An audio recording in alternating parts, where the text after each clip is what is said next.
Peace, Israel, and Yah bless. Thy righteousness is an everlasting righteousness, and thy law is the truth. I hope you all are having a safe and a blessed Sabbath day. I hope that you are at home and at rest, doing that which the Most High has commanded us in the days of old. Today's lesson, the title of today's lesson is The Rechabites. Once again, today's lesson is entitled The Rechabites. This lesson pertains to walking in instruction. So go ahead and grab your books, because this lesson is going to require you grabbing your books. So here we go. Once again, brace yourselves. Do not turn to the left or to the right, or you will get hit in the mouth. We are to walk the straight and narrow way of the Most High's commandments. Let's start off with this lesson, the Rechabites. Let's go ahead and turn to Jeremiah, the book of Jeremiah. The book of Jeremiah, and we will be reading the entire chapter 35 of the book of Jeremiah. Jeremiah chapter 35, verse 1 reads, The word which came unto Jeremiah from Yah in the days of Joachim, K-I-M, we already know who he is. That's that governor that burnt the Most High's instructions in the fire. From Joachim, the son of Josiah, king of Judah. Go unto the house of the Rechabites. This is verse 2. And speak unto them, and bring them into the house of Yah, into one of the chambers, and give them wine to drink. Now keep in mind that Jeremiah is a priest, so he had the ability to move through certain areas of the Most High's house. Now you just can't just take anybody into the Most High's house, or anyone into the Most High's house. So you're to read that with discernment. Then I took Jazaniah, the son of Jeremiah, the son of Habazaniah, and his brethren, and all his sons, and the whole house of the Rechabites. And I brought them into the house of Yah, into the chamber of the sons of Hanan, the son of Iglaliah, a man of Yah, which was by the chamber of the princes, which was above the chamber of Maaseiah, the son of Shalom, keeper of the door. And I set before the sons of the house of the Rechabites pots full of wine and cups. And I said unto them, Drink ye wine. Verse 6. But they said, We will drink no wine, for Jonadab, the son of Rechab, our father, commanded us, saying, Ye shall drink no wine, neither ye nor your sons forever. So what we have here, we have a man, a regular man, that commanded his sons, letting them know from the jump, you nor your sons should ever drink wine, ever and never. Throughout all their generations, excuse me, they are not to drink wine at all. This is a man, a regular flesh and bone man, instructing his offspring, his posterity, his genes, his sons, his seed, not to ever drink wine throughout their generations. Verse 7. Neither shall ye build houses, nor sow seed, nor plant vineyard, nor have any, but all your days ye shall dwell in tents, that ye may live many days in the land where ye be strangers. Verse 8. Thus have we obeyed the voice of Jonadab, the son of Rechab, our father, in all that he has charged us, to drink no wine all our days, we, our wives, our sons, nor our daughters. So Jeremiah, the Most High, instructed him to go grab those Rechabites. So he got the whole house of the Rechabites, brought them into a room at the Most High's house. More than likely, it's something, it's not like I said, everyone just can't go into the Most High's house, so you're to use your discernment with that. Anyway, he has this family, he got them all together, he got some wine. The Most High said, get them all together and give them some wine. So he got them together, got these vessels filled with wine, had some glasses and everything else, and told them, hey, go ahead and drink on up. It's on me. It's on the house, literally. Okay, so The sons of Rechab said, no, we were instructed by our father that we are never to drink wine.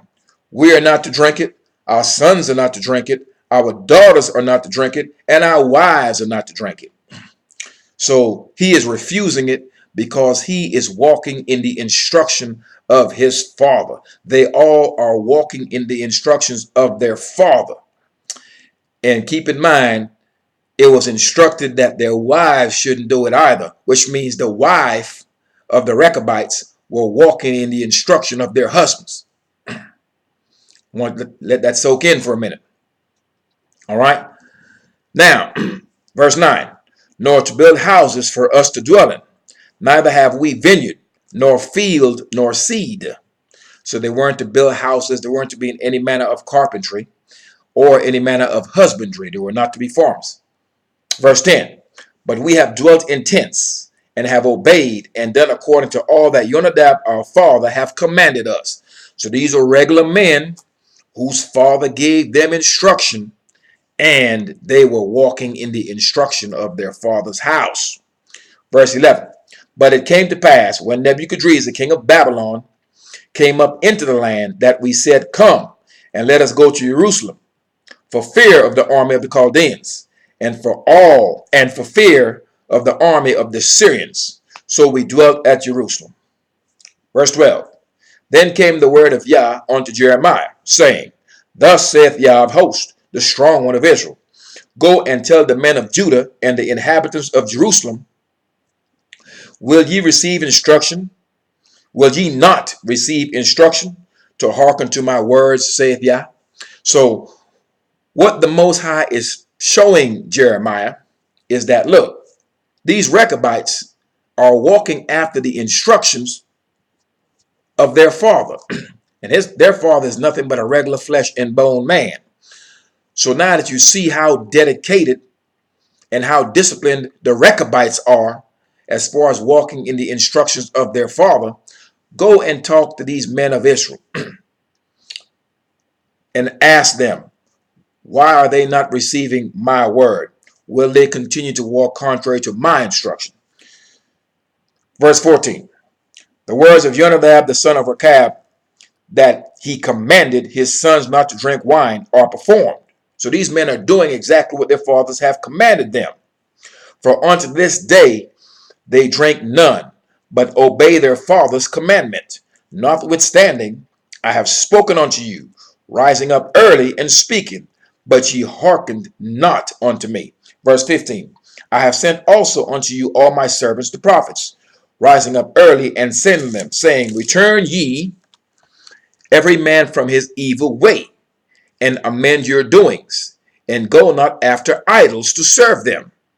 And ye have dwelt, and ye shall dwell in the land which I have given to you and to your fathers.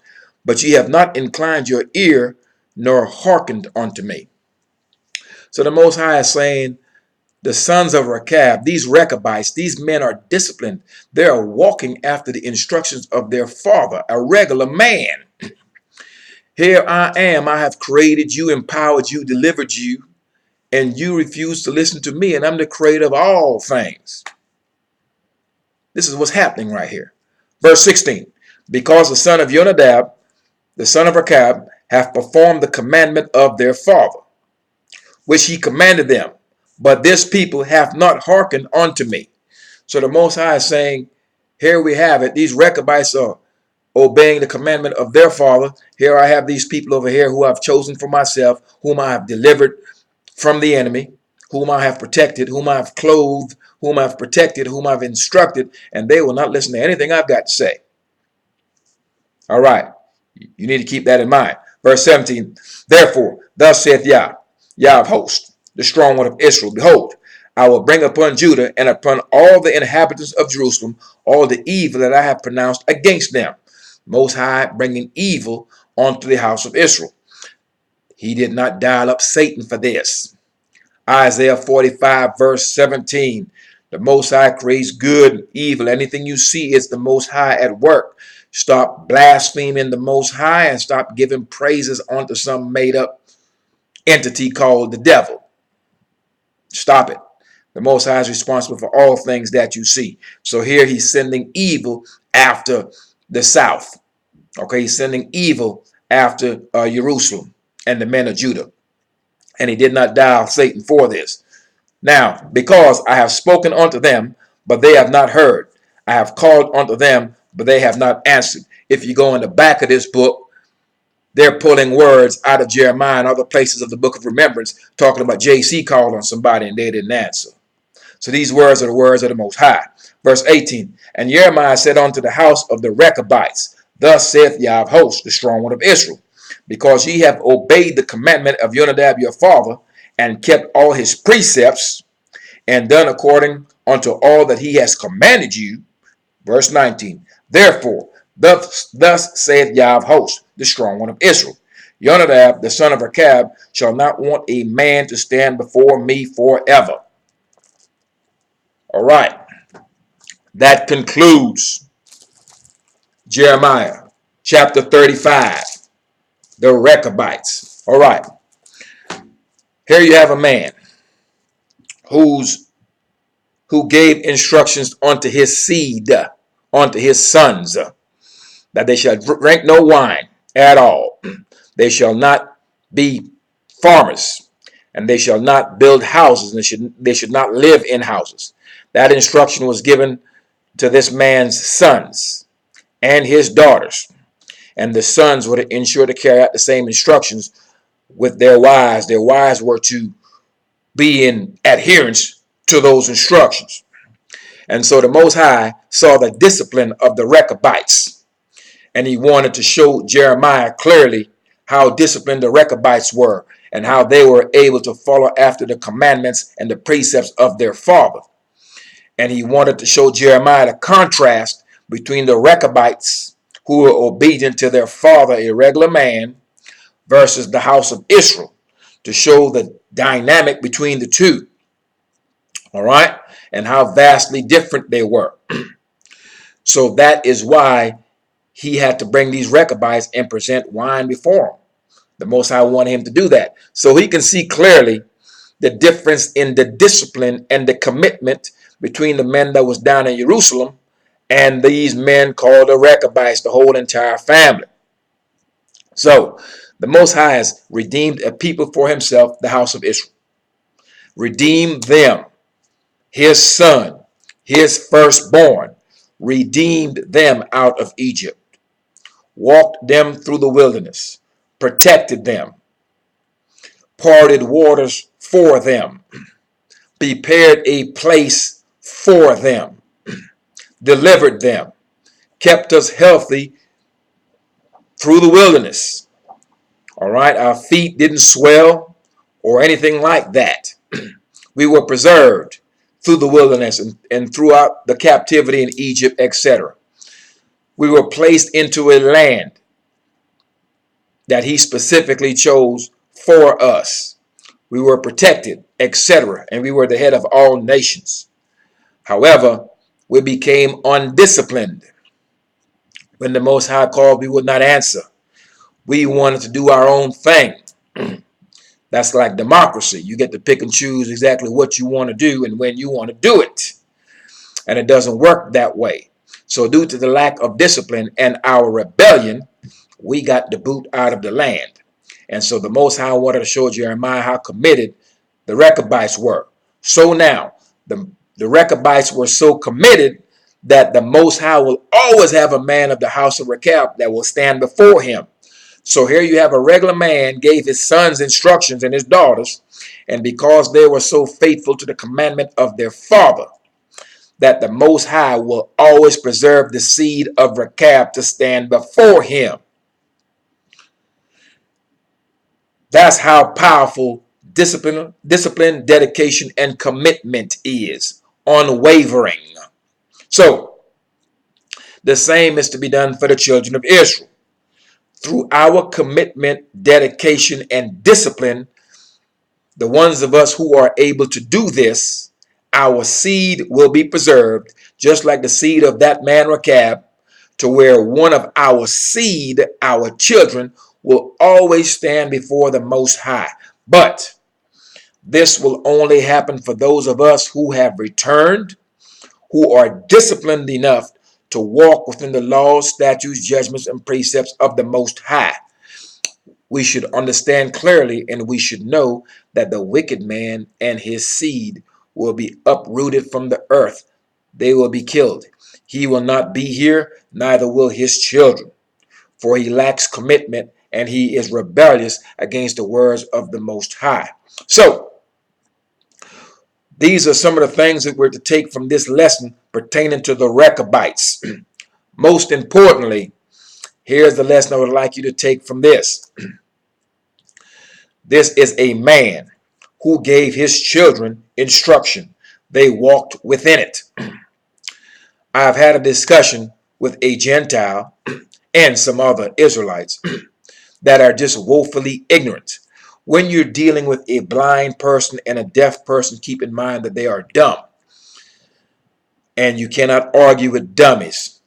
It is fruitless, so you shouldn't do it. But here is what the dummies presented to me. There is no law because man could not keep the law that God gave him.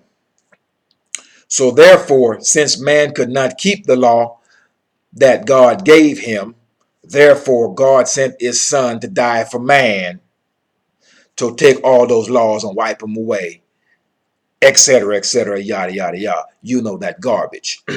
So when I hear this, I'm looking at a man that's blaspheming the Most High in my very presence to his own hurt based on his ignorance. Now, let's go ahead and look at this thing from a logical perspective because I must appeal to your ability to reason. If you have a child in your house and you're a parent, and if you don't have children and you had parents, name a rule in your house when you were growing up that your parents gave unto you that you flat out could not do. Not whether you wanted to do it or not whether you agreed with it or not.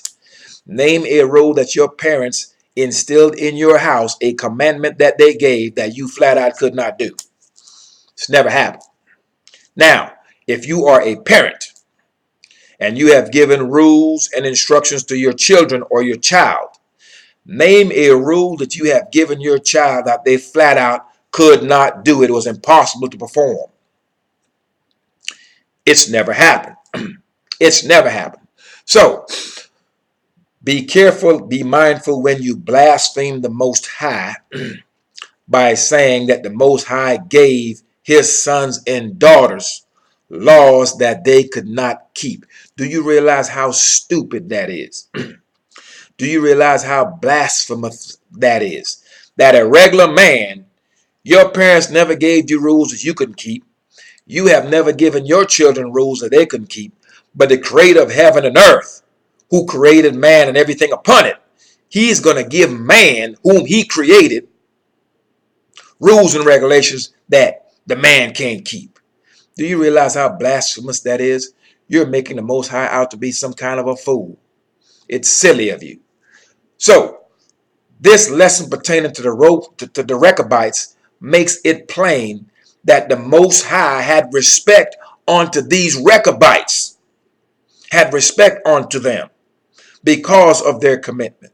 And because of that, he will always have a man of Rechab to stand before him because of their discipline and their commitment to the commandment that their father instructed them. And he wanted to show Jeremiah and the house of Israel the difference between those two. And so one was rewarded, the Rechabites, to where there always be a man of the seed of Rechab to stand before the Most High. And those who refused the Most High's word, those down in Jerusalem, the Most High brought evil upon them. So stop saying that the Most High made man, a man could not obey God's law. So you're going to say the Most High going to make a man, give him instruction that he knows the man can't keep, and then going to turn around and kill the same man and his seed wholesale for generations. knowing that this man has been given an instruction that he just cannot keep no way, and the Most High is going to continue to kill him for something he cannot do. This is blasphemous. This is silly. It is silly and downright stupid to anyone who can read this book. So, be careful and be mindful that you are not blaspheming the Most High with any of this nonsense. And let the stories pertaining to the Rechabites, let that record show clearly that the commitment to walk in line, to obey instruction, there are rewards for that as it pertains to the Most High. And to walk contrary to his instruction, there shall be punishments for it. The Most High is no plaything. He is to be obeyed at all times, and there are no choices once his instruction is given. You don't have the ability to turn to the left or to the right, because when you do, you will be hit in the mouth. So that concludes this lesson on the Rechabites. We are to walk in the instruction of our King, the Most High Yah. We are not to deviate to the left or to the right. We're not to take a hold of vanity, anything that is new, that's outside the confines of this law and these instructions that we received at the first. So keep those things in mind, Israel. Peace, Israel, and Yah bless. Thy righteousness is an everlasting righteousness, and thy law is the truth. There could be no judgment day without law. Lack of law equals lawlessness. Peace, Israel, and Yah bless.